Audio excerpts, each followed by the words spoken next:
Today is January 2nd, 2013, and you are listening to I Think You Think, a podcast that puts a new spin on debate and discussion. I'm Justin. On the other side of my computer screen is James. Hello, folks. And we are your hosts and carry no credentials worth noting. I Think You Think is a podcast that focuses on what we, your hosts, think, but also what you think. Too many times we spend debates and discussions talking past one another and not enough time trying to learn and understand why someone thinks what they think. This is what makes I Think You Think different, because we are focused on why people think the way that they do and why we think the way that we do. James and I believe that the forum of ideas should be open to everyone, and everyone should have the opportunity to challenge and be challenged by ideas. We are not here to pass judgment, but merely discuss ideas and topics. This podcast, first and foremost, is a conversation between us and hopefully you. If you'd like to participate, please feel free to email us at ithinkyouthink2012@gmail.com. You may also find us on Facebook at facebook.com/ithink.youthink or on Tumblr at ithinkyouThinkPodcast.tumblr.com. Also, any of our links or topics that we might talk about that have websites that we are pointing you to, you'll find those on our Tumblr.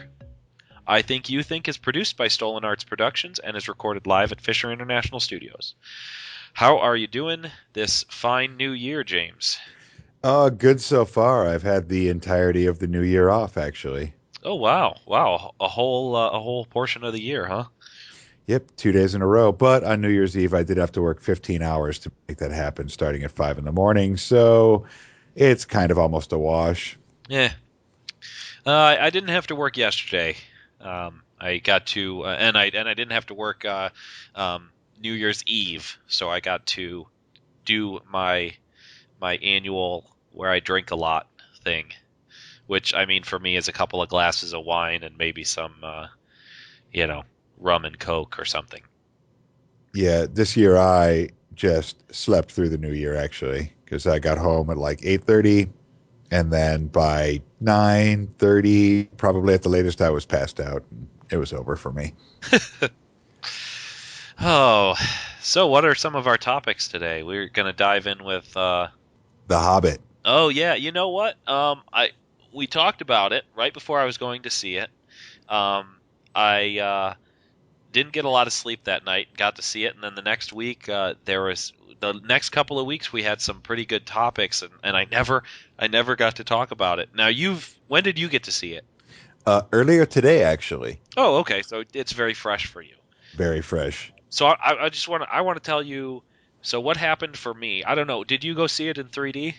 I did not. Actually, my mom was anxious to see it. She hates 3D. We went together, so we saw it in 2D. Okay. All right. So we went to a 3D IMAX for the release night, the midnight release. We went to a 3D IMAX to watch it. It got started, and the place was packed. But we got there early enough, and we were probably the 20th to 30th person back. So it didn't really take that long to get in and get our seats and everything.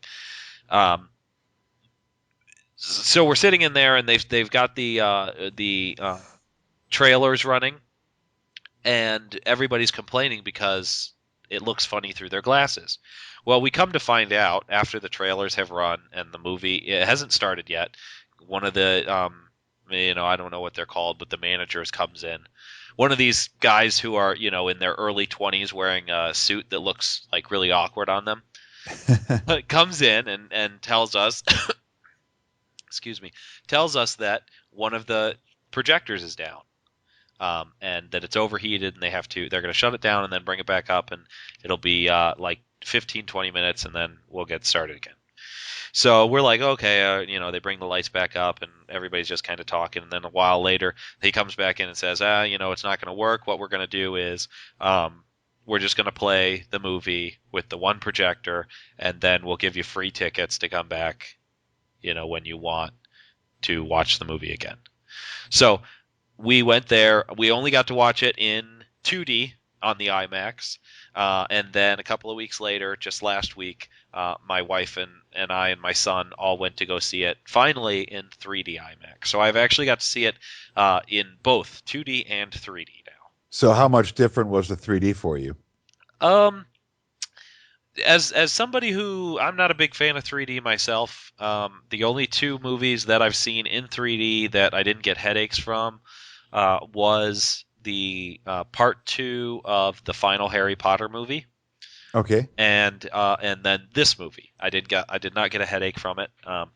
It it to me it wasn't as good as I felt that people who really were really hyping it. I didn't feel like it was that good. Like they were saying, "Oh, it's like you're there, you're watching it." And I will say that it looks nice in 3D. It looks good, and they do a good job, and I don't get headaches from it, which is good. Um, but I mean, to me, I don't really think that it's that great. I mean, there are times when there's these beautiful vistas when they come up near the end of the movie and you can see Mount Doom off in the distance. Uh, The Lonely Mountain. the Lonely Mountain. Yes, I'm sorry, not Mount Doom. The Lonely Mountain, Smog's Mountain, off in the and I've got the map right up there on my wall. I'm not even. Oh, it's fresh in my mind. Fresh in my mind, sir. Uh, that definitely looks better in 3D than it did in 2D. But 3D it doesn't do that much for me. I like it. I respect it. I think that it's probably the way things are going to go. But excuse me. But I'm just as fine with it in 2D. So beyond the 2D, 3D, without any spoilers about the movie, what'd you think of it? What would you give it so far? Uh, I would say that it's better than Lord of the Rings, which is probably not a lot of people aren't going to agree with me. And the only reason that I think it's better than Lord of the Rings, because Lord of the Rings is great. Lord of the Rings is one of those movies I would probably rate 5 stars, except Lord of the Rings gets really boring during many parts. And it's because the movie is more of a political sort of movie. There are action sequences, but the movie itself is really it's more about this kind of vying for power and trying to get people together to fight against this common enemy, um, and so there's so much of that, whereas The Hobbit was originally written as a children's story, and so it's got a lot more entertaining bits to it. It's got a lot more action to it. It's got there's not as much of the boring aspects of the movies, the kind of just storytelling parts. It's got more of the actiony fun stuff. Plus, they also integrated a lot of things from Tolkien's Silmarillion. Like, did you ever read The Hobbit? I did. Oh yeah. Okay, so like there are there are scenes in this movie that do not exist in The Hobbit. They only exist in like the Silmarillion, and you can really tell that Peter Jackson was making this as a prequel to Lord of the Rings. Yes. Um, there are like little things where you're like, oh, okay, I see where this is going. Um, it's one of those things that George Lucas probably could have taken some notes from. Well, too late for that. But I would withhold judgment as far as saying if it was better or worse than Lord of the Rings, only because we've gotten the ability to see all three of the Lord of the Rings, and we haven't with The Hobbit. That's true. The second one could be completely and utterly boring. And I know what you're saying. There are parts, especially when you watch the extended versions, that do drag on at times. Um, and my biggest pet peeve with Lord of the Rings that would make me drop the trilogy at least down to 4.5 stars from 5 is the way they ended it when the hobbits go back to the Shire. For those that have read the books and seen the movies, know what I'm talking about. Yeah. I thought it was a part I was really looking forward to, and I think it would have, for me, the books end better than the movie does. But Talk- either way, You're talking um, about where they go to the Shire and have to fight off. Uh, they're like bandits that have kind of walked into the Shire, and the normal average hobbit is like, I don't know what to do. But these hobbits that have been on this adventure are like, are you kidding me? yeah. You know, my Shire, you know what I mean? Like, bring it. And they pretty much run them out of town and, or whatever they do. They basically walk all over these human bandits at the end, because they fought way tougher than human bandits. But anyways, and in the movie, it's just, the happy, like glorious 45-minute, like orchestral ending that just never seems to end. Yeah, there's like Um, 8 different endings, especially in the extended version. mhm. But as a standalone movie, The Hobbit, the first one, you're right. There's a lot of action. I thought it was very well paced. I thought it was filmed very well. Um, like I said, don't know the difference between the 2D and the 3D. I only saw the 2D, but I didn't feel like I missed anything. I enjoyed it. It was visually stunning in 2D. Um, I'm excited to see the second movie. It's upsetting that I have to wait as long as I do to do so. But overall, I liked it. And as always, I love previews. I love previews. I saw a preview for The Lone Ranger, totally off topic, well, partially off topic.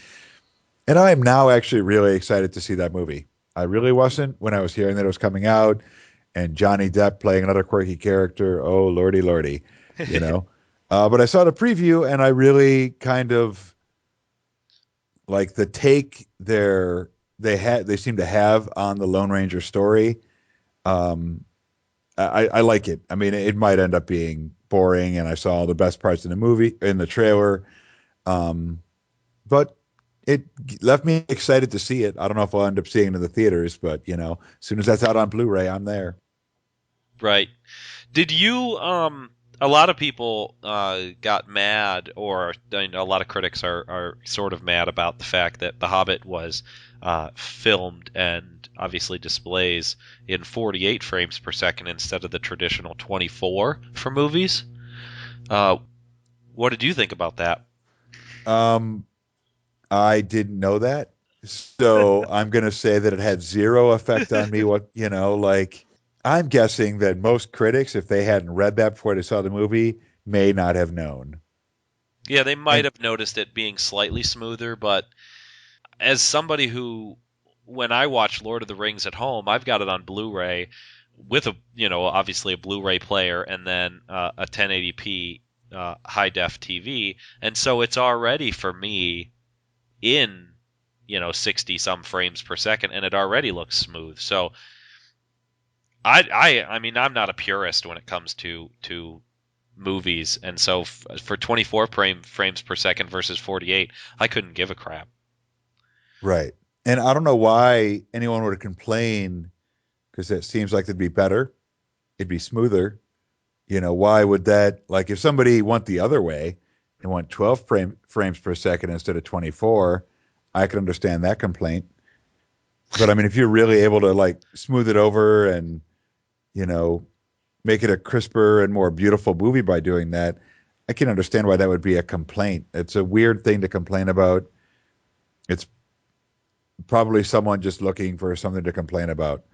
Like I loved everything about the movie except this 48 frames per second. It's Right. ridiculous. Well, it did do very well. I did get. I found an article on the Forbes website that tells me about that in the 2 weeks that the film has been in the theaters, it has grossed $690 million. My lordy. Yeah, that is a lot of money. And it is the biggest that it's had the biggest opening of any of the Lord of the Rings movies. So, and it opened with $84 million on its first weekend. Wow. Yeah, I mean it's done very well for its openings, and then it's made a lot of money. But the this Forbes article goes on to say that it's actually one of the lowest rated movies in terms of its ratings, like on Rotten Tomatoes and That's weird. And I would guess that I think part of the appeal of Lord of the Rings, I mean, obviously the books are very, very popular, very well known. They've been around for a long time. Like, there's few pure fantasy books that can't be compared in some way to the Tolkien works.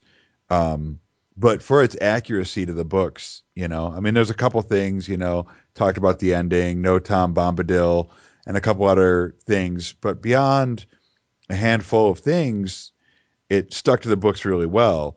This one doesn't, in a pure sense, no, because it takes that other information, other stuff that happened in that time that expands upon what happened in the time of the Hobbit and inserts that in. So it's probably, I would guess, losing at least a couple points from those purists that are like, oh, it's not sticking to the story that I purely remember. So I'm not going to give it, 5 stars. I'm going to give it four. I'm not going to Right. give it 4 stars. I'm going to give it 3.5. Like for example, the opening for the movie where it tells you the sort of the backstory of the Lonely Mountain and Smaug, I believe is how it's pronounced. Either way, I actually don't think that you learn too much of that stuff until after Bilbo has gone on the trip with the dwarves. I believe that it opens with phrase about dwelling in a hole in the ground, Right, right. if I And remember then, correctly. yeah, just sort of, it starts with, because it's Bilbo's journey. So it starts with Bilbo, if I remember. I haven't read it since a little before the first Lord of the Rings movie came out. I just read them, bam, bam, bam, bam, bam. But I believe it starts with that, and then all the dwarves start showing up and what's going on, and the journey begins and everything. But from what I understand, he really wanted to make sure that this movie just had a lot of action in it, you know. Yeah. So that's probably the reason why, and it sets up backstory in a way for a trilogy, especially where you really kind of want to know where they're going, why they're going, what they're doing, more so than in a book, especially a book that was written the better part of 70 years ago, 60, 70 years ago now. I think. Oh, I it's think it been a was written in the while. Yeah. 40s. Um, so it's an old book, but I think we're going to see through the series of movies um, a lot of things like that, where stuff is inserted, if not out of order, seemingly out of context. In fact, I remember the scene with the three trolls really just being Bilbo. I don't remember the dwarves being there at all. The dwarves were tied up in bags, and the trolls were arguing about how they wanted to eat them. And Bilbo was hiding. He was not tied up with them. He was hiding in the woods around them. And when they would start to settle on an idea of how they were going to cook them or eat them, he would shout out, no, let's do it this other way. And so they would think that it was one of the other trolls in that group of three that had suddenly said that, and so they'd start Okay, arguing again. yes. Which makes sense from like a literary standpoint. From a movie standpoint, that's really dull and boring. I mean, what they did was much more exciting. But like in the book, uh, um, Gandalf did not spend as much time with the dwarves or the party as they've had it in the movie. Like he shows up for some key parts, but he disappears for lots of Right. time. And one of the times was during those trolls. He doesn't show back up until after. It's all Bilbo. Bilbo is the one who straight up saves them because he keeps them arguing until, it's not, that Gandalf that shows up and does what he Gandalf shows does. up Yeah. and right, Trying right, to exactly. dodge any spoilers beyond what we've already done. Well, you know what? The one big spoiler that I'm not afraid to tell people is here's the deal, guys. The dragon does not die in this movie. Just so you know. Wait, did I misinterpret that scene? He does not die in this movie. Not this one. And Tony Stark is Iron Man. Wait, am I getting that confused? Yeah. It's probably Yeah. because I watched the Avengers twice today. Yep. Oh, that's another Oh great yeah. one. Oh yeah. Oh man, I'm now we'll get started on that one. That's good. Yeah. I Puny, watch. Yeah. Puny God. puny god. Yeah. I watched it with commentary. Mhm. Because I started once and I fell asleep watching it with commentary, and then after that I'm like, okay, I need to watch this movie now. So I just watched it again from when Captain America fights Loki in Germany. I started pretty much there, and then watched Okay. the rest of the movie from that point. Because I've seen the movie so many times now, it's like sometimes I just want to watch the beginning and all the character introductions, and then the end. Like the final battle is just so fantastic. I mean, It's great. Yeah. it's just amazing. Like I'm so happy that technology has gotten to the point where we can actually make movies like that. Yeah, and they don't look like CG. No, I mean, yes, if you like watch it close, yes, you can tell it's CG. But in general, it looks great. I mean, it's great to know that technology has gotten that far. You know, they don't have to waste hours and hours of time making miniatures and things like that they end up destroying or blowing up. Now it's all CG. It's all electronic. Yeah, They can they can shoot anywhere and then just fill in, the background with whatever they want. right. And they do both. I mean, and well, maybe not miniatures, but there is when they can, they do as much. There are scenes with Tony Stark where he's actually, or with Robert Downey Jr., where he's actually in the full Iron Man costume. But sometimes he'll just have like the helmet on and then like a spandex type suit that's just got markers on it so they can, track and CG the rest of the suit on. But either way, phenomenal movie. I mean, Hobbit ain't got nothing on the Avengers, if you ask me personally. I would say that I rated when I after I watched the Avengers, I was very excited. I said that I would probably rate it probably 4.5 stars. I thought it was very good, and Joss Whedon, I just love pretty much anything he does. Yeah, that could get us right into Firefly and Serenity, but that's an entire another podcast, not just an episode. That's just a podcast that we could do fairly regularly. Yeah, I mean, we spent a lot of time on a lot more time than I was expecting us to spend on the Hobbit. I agree. Uh, I agree. yeah, and yeah, there's still, I feel like, a lot to talk about. So, but there's two more movies, so plenty of time to talk about it. Definitely. Uh, Hang on one second. I've got a crying baby. Did you step on something? Oh. Doesn't want us to stop talking about The Hobbit.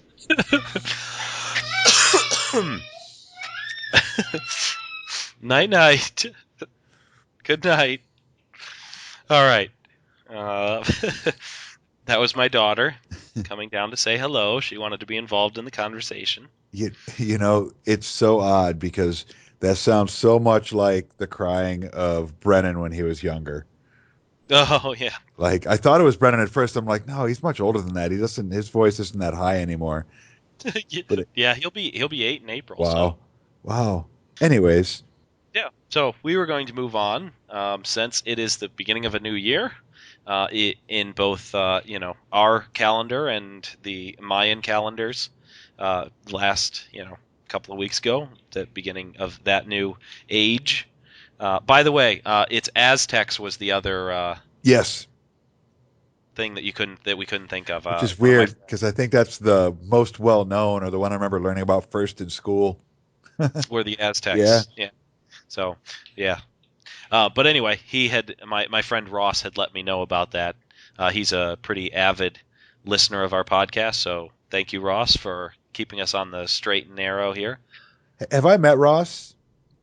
You probably have Okay, when yeah. we have played games Is together. he still living down in Florida? Is he back up here again? Or He used to live in Springfield, okay, and then he lives in Peoria now. He's married and has a dog, and works. He used to work at the same company that I do. He now works for a different company, but doing very well. I talk to him on a very regular basis. Hopefully, at some point, we'll probably have him on as a guest at some point. He's very knowledgeable in regards to music. I think is probably a topic we'll bring up when we have him on because he's got a lot more knowledge. Even though we both have our degrees in music, he is much more intelligent about that stuff than I am. excellent, excellent. Well, Springfield, Florida, Wales, it's all the same to us, right? It's all the same. Florida, Wales, it's the same place. Somewhere outside the front door. So yeah, it is a new year. It is. Did you make any New Year's resolutions? I'm not a big New Year's resolution thing. My person. I had a friend when I was growing up that always used to say this year he would make a list of 10 things or something that he wanted to accomplish that year. And me, it's never there's never been a lot of big things for me. Um, uh, in general, I like to think that I'd like to lose some weight. I think I'm a little bigger than I want to be. I'd like to, get a little bit more healthy, which I did when my wife and I went out to eat at a buffet. I did get a salad, for one of the trips up there, and my wife said, "I think that's the first time I've ever seen you get a salad at a buffet," which was pretty funny because normally I go after the burgers and the chicken and stuff like that. Now I'm getting to the point where when I eat that stuff, I start thinking to myself, so this is going to cut a couple of years off my life. I'll probably have a heart attack sooner. So I mean, just the general. I'd like to lose a little bit of weight. Um, I don't know necessarily whether or not I need to get fit, but I certainly would like to lose a little bit of weight. I don't have a lot of vices. I don't smoke. I don't drink heavily. I'd probably like to save a little bit more money. I think I spend it on like toys and games too much. I'd Yeah. like to save a little bit more. But that's pretty much it. Like lose a little bit of weight, save a little bit more money. What about you? I have the same New Year's resolution every year, and it's kind of a joke. My New Year's resolution is to fail my New Year's resolution, which is like you can't do it. If you fail it, then you've succeeded. And I just think it's like a weird kind of. I mean, it's not completely arbitrary, but it seems like a bad idea to. It's like we're like a whole bunch of people are gonna commit to something on the same day. Yeah. And it's like if we both smoked and say we were roommates, we'll flash back 10 years ago and we're roommates and we both decide we're going to quit smoking. Now we're kind of if you start smoking again, then oh, I can start, because oh, Justin failed. We were doing that together. It's like that Right. kind of mentality, It's like it's almost an arbitrary day. I think you're better off not waiting until December 31st to make some life-changing decision. I think they're Right. fine. I mean, they probably work for people, for some people, depending on what it is, like if you're setting a goal for the year, like this year, I want to double my savings, Sure. or this year, I want to make three extra payments on my house, or this year I'm going to do this year I'm going to do that. That's fine. You know what I mean? If you're going to say, I'm going to quit smoking tonight, I think it's good to have goals. I think New Year's resolutions fail way more than they succeed because it's kind of this arbitrary day. People are like, "Oh, I need to make a goal," and it's a rough time to make any goal. You're recovering from probably drinking excessively. You're recovering financially from Christmas, most likely. So to make any goals around vices and or finance, it's probably not the best time of year to make that happen. You know, we might want to start having like new season resolutions where when spring starts, Yeah. when summer starts. That probably be maybe we should start that as a habit. We should work that into our podcast. We should have new season resolutions. Um, and like you were saying about spending less on games and things like that. I use Quicken, and you can track your spending and Yeah. organizing your spending and really sort of get an idea where your money goes, and it can be very enlightening. Yeah. I use Quicken as well, and it's scary sometimes at the end of the year to see how much we spent on eating out, Oh yeah. like dining and stuff, and you're like, wow, I could afford a car for that. Oh yeah. I tell some people that like live at home, it's like, still live with their parents, younger people that work for me. I'm like, here's what you do. Keep all your receipts from fast food for 2 weeks and then take that much money and try to spend it at the grocery store. Just try, because it's probably not going to happen if you're just buying That's a food. lot. Yeah, Yeah. that's a lot of groceries Oh you'd yeah. have to buy. And it Yeah. really puts in perspective like the huge price gap between like ordering out or eating out and grocery shopping and cooking at home. Yep. Yeah. I mean, even the difference between there's a DiGiorno commercial out there that jokes about the fact that how much you could save by just getting a DiGiorno pizza. Oh yeah. I'm not a big fan. I'm not a fan of like the sacred cow. Days are days. There's no special thing about today. It's Wednesday, but it doesn't mean anything. I mean, Wednesday only exists in the sense that we have labeled this day as as Wednesday the 2nd of 2013, but it doesn't mean anything outside of our labeling. Right. And so, yeah, I mean, to make the the first or the beginning of this new year, which is in and of itself its own sort of labeled thing, um, special or sacred in some regard. It's not that. It's okay. I guess I think it's okay to kind of use it as sort of a guidepost and say, yeah, I'd like to try to do something different.